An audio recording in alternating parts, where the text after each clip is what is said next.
వాస్తవానికి యోబు యొక్క ప్రతి పరిస్థితిని చాలా దగ్గరగా చూసి వినే వ్యక్తి ఎవరు అంటే యోబు భార్యనే కదా. యోబు చాలా ధనవంతుడంట, చాలా గౌరవప్రదమైన వ్యక్తి యోబు.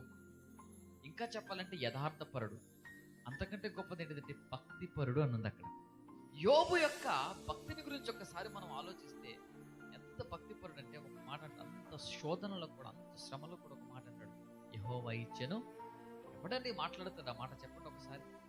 ఎవడైనా మాట్లాడగలడు అసలు ఆ మాట? ఆ పరిస్థితుల్లో, అంత కఠినమైన పరిస్థితి, ఒక్కసారిగా ఉన్న ఫలంగా అతడు ఎక్కడున్నాడు? చాలా గొప్ప స్థితిలో ఉన్నాడు. చాలా గొప్ప స్థితి నుంచి ఒక్కసారిగా కింద పడిపోయిన తర్వాత యెహోవా ఇచ్చాడు, యెహోవా తీసుకుంటున్నట్టు ఎట్లండి ఆ మాట మాట్లాడగలడు? ఎవడైనా మాట్లాడలేడు ఆ మాట. తనకు విశ్వాసం ఉంది ఏమని? దేవుడు నన్ను పరిశోధిస్తున్నాడు, ఖచ్చితంగా ఏదో ఒక రోజు దేవుడు నా జీవితంలో మంచి రోజున అనేది తీసుకుని వస్తాడు, నేను మునుపటి కంటే మంచి స్థితిని అనుభవిస్తాను. తనకు ఆ యొక్క నమ్మకం, ఆ విశ్వాసం ఉంది. కానీ నిరుత్సాహపరిచే వ్యక్తి ఎక్కడుందంట?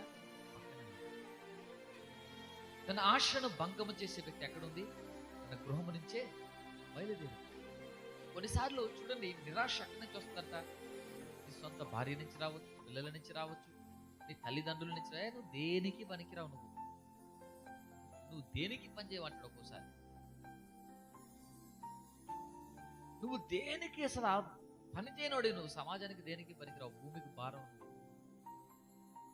అనరా ఈ మాట.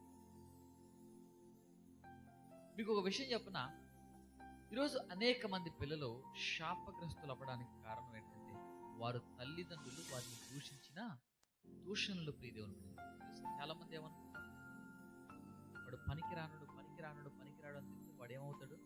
పనికిరానుడే అవుతాడు. వాడు పనికొచ్చేవాడు ఎట్లా అవుతాడు? ఎందుకు? జీవ మరణములు ఎక్కడున్నాయంట? నాలుక వశమని దేవుని యొక్క వాక్యం సెలవిస్తుంది. జీవము మరణము ఎక్కడున్నాయి? నీ నాలుక నుంచే బయలుదేరుతాయి.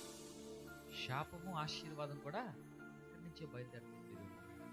నీ పిల్లల్ని ఎప్పుడైనా నువ్వు ఆశీర్వదిస్తావు? అసలు వారి తల మీద చేయబెట్టి, అయ్యా నా పిల్లలు గొప్ప వ్యక్తులు అవ్వాలైనా, నా పిల్లలు ఆశీర్వదించబడాలి తండ్రి, ఎప్పుడైనా ప్రార్థన చేస్తావా?